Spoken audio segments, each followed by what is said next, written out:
মা কেন এত দামি জানে না সকলে, বলো মা কেন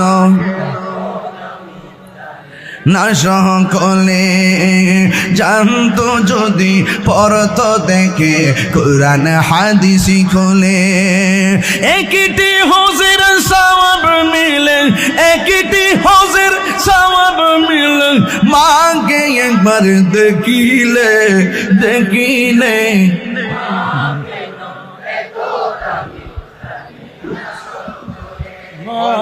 মা কেন এত দামি সকলে, দুটি বছর পান করালো মায়ের বুকের দুধ, কোলে পিঠে নিয়ে আমায় দিতেন কত সুখ। দুটি বছর পান করালো মায়ের বুকের দুধ, কোলে পিঠে নিয়ে আমায় দিতেন কত সুখ।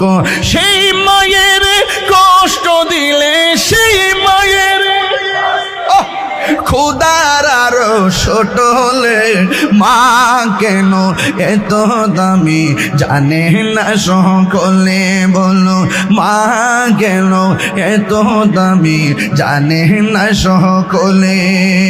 মায়ের প্রসবের কালে কত কষ্ট পাই, বেহুশ হইয়া পরে মায়ে আপন বিছানায়।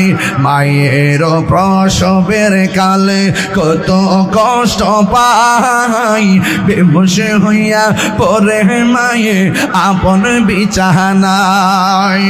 সন্তানের নিয়া কুলে, সন্তানের নিয়া কুলে, প্রসব ব্যথা ভুলে ভুলে, মা কেন এত দামি জানে না সকলে, বলো না সকলে জানতো যদি পড়তো দেখে কুরআন হাদিস খুলে। মকবুল হজের সওয়াব মিলে, মকবুল হজের সওয়াব মিলে, মাকে একবার দেখিলে দেখিলে। মা কেন কলে, বলো মা কেন এত দামি জানে না সকলে, ঠিক না? ওই মা বাবার ইয়া রাসূলুল্লাহ, ইয়া গাসসাল জিন্দাবাদ। বাবা, আমি অনুরোধ করব, দুনিয়াতে যাই করেন হাসর মাঠে জবাবদিহিতা। উপরে ফুলসিরাত, নিচে কি বলেন না, নিচে কি? তাহলে বোঝা গেল জাহান্নাম অপেক্ষা করতেছে।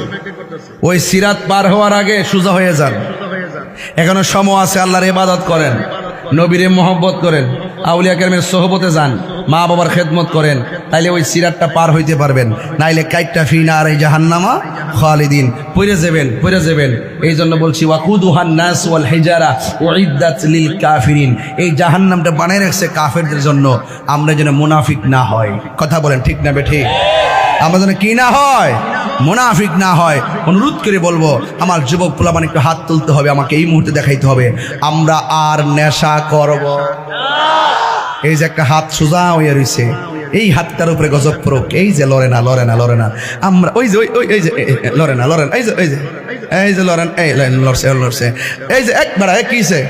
আমরা আর নেশা করব? এটা কি মুখের কথা নাকি অন্তরের কথা?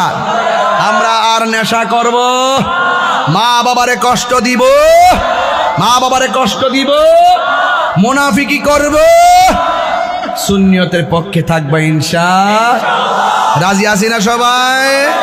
আল্লাহ কবুল করুক, আমিন কন। আরো জোরে জোরে কোন আমিন।